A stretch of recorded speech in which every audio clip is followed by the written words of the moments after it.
자식이 공부를 안 하면 왜 속상하고 답답한 걸까요? 너무 뻔하고 당연해 보이는 의문이지만 저는 그런 상식을 좀 벗어나는 얘기를 해보려고 합니다. 자식 때문에 속을 썩이는 부모에게 왜 그리 힘든가요? 라고 이유를 물어보면 보통 내 자식이니까요 라는 대답을 합니다. 내가 사랑하는 나의 아들, 딸이니까, 내가 배 아파서 낳은 자식이니까, 나의 분신이자 나의 피부치니까. 충분히 납득할 수 있고 누구나 공감할 수 있는 말이죠. 하지만 이게 정말 속상함의 원인이라면 이 세상 모든 부모가 자식에게 헌신적이어야 합니다. 왜? 내 자식이니까. 사랑하는 나의 아들, 딸이 못 먹고 못 입고 못 배우면 속상하니까 당연히 헌신적으로 대해줘야죠. 근데 세상 모든 부모가 그런 식으로 자식을 대하던가요? 뉴스를 보면 자식을 학대하거나 굶어 죽을 때까지 방치하는 부모를 아주 쉽게 찾아볼 수 있습니다. 우리와 같은 사람인데도 상식을 한참 벗어나는 범죄를 저지르죠.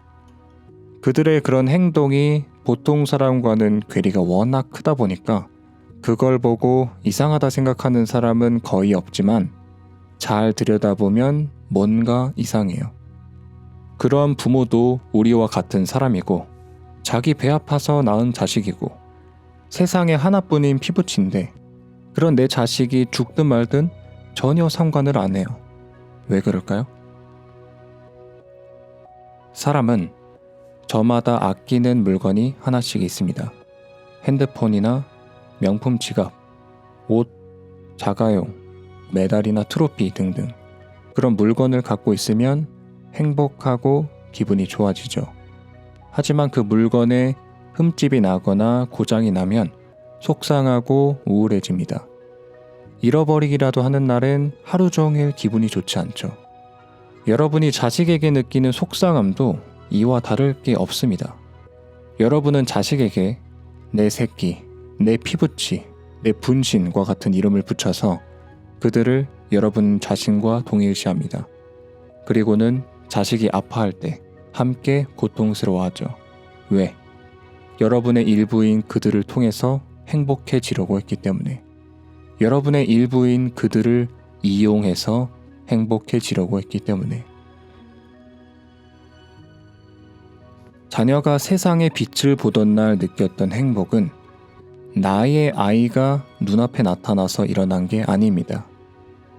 그 행복은 나의 아이와 무관하게 새 생명이 탄생하는 그 경이로운 순간을 욕망의 개입 없이 바라보며 사랑했기 때문에 일어난 겁니다. 그럼 그 행복이 어디서 일어났을까요? 나의 내면으로부터 일어났습니다. 내면에 숨어있던 행복이 그 상황으로 인해서 일부가 잠시 드러난 거죠. 하지만 우리는 그 순간에 대단히 큰 착각을 합니다. 어쩜 이리 이쁠까? 내 아이를 보니까 너무 행복하구나. 이제 이 아이가 내 삶의 이유요, 희망이다. 내 삶은 이 아이로 더욱 꽉 찰 것이다. 이렇게 자신의 행복이 아이에게 있다고 철석같이 믿게 된 사람들은 아이를 자신과 더욱 깊이 동일시합니다. 그래서 부모라는 정체성을 자신에게 덮어 씌우고는 그 역할을 철저하게 수행하죠. 왜? 그것이 내가 얻어낸 행복을 지키기 위한 방법이니까. 허나 안타깝게도 우리의 행복은 그곳에 있지 않습니다. 이 세상의 모든 고통은 내가 아닌 외부의 행복이 있다는 믿음에서 비롯됩니다. 그러한 믿음이 결핍을 불러일으키고 그 결핍이 고통을 일으키기 때문이죠. 여러분의 희망이자 삶의 이유인 자녀는 언제든 이 세상 너머로 사라질 수 있습니다. 만약 불의의 사고로 또는 어떤 질병으로 여러분의 자녀가 먼저 세상을 떠난다면 그때 여러분에게 있어 자녀는 무엇입니까? 그때도 희망이라고 말할 수 있나요? 그들을 지켜내지 못할 때 남는 건 절망뿐입니다. 또 지켜낸다고 해서 당장 삶이 행복해지는 것도 아니에요. 아니 왜 사제 멀쩡한 자식 옆에 두고도 지금 서글퍼서 이 영상을 보고 있는 거잖아요.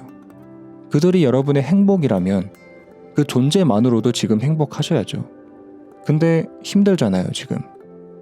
그럼 왜 힘든 거죠? 내 자식이 잘못될까봐? 아니죠. 여러분의 욕심이 끝도 없으니까 그런 겁니다. 자녀가 좋은 대학을 가고 좋은 직장을 얻고 좋은 배우자를 만나서 이쁘게 살길 바라는 욕심을 갖고 있으니까. 그게 자녀를 위한 마음이라고 생각하세요?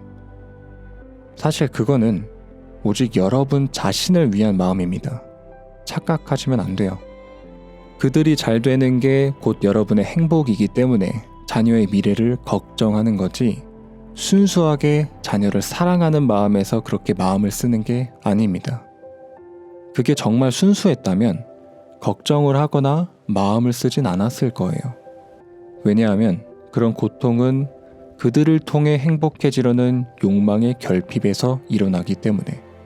근데 지금 여러분은 자신의 행복을 자녀에게 얹어놓고서 너가 내 행복이니 당장 뛰어라 하고 있습니다. 매를 들고 당장 공부하라 협박하고, 고시 공부 포기하고 그냥 적당히 취직하라 압박하고, 좋은 사람 만나 얼른 결혼하라고 닥달하고 있습니다. 여러분은 그게 정말 사랑이라고 생각하십니까? 자식을 위해서 그런 행동을 한다고 생각하시겠지만 그건 여러분의 이기심을 채우려는 마음이지 절대 사랑이라 할 수 없어요. 여러분의 자녀가 정말 행복해지길 바라고 또 여러분 역시 그렇게 되길 바란다면 더 이상 그들의 앞날에 집착하지 마세요. 그저 자신의 길을 갈 수 있도록 뒤에서 그들을 조용히 지원하고 응원해 주세요. 혹여 자녀가 아무것도 하지 않는다 해도 초조해하지 마시고 그런 모습까지 온전히 사랑해 주세요.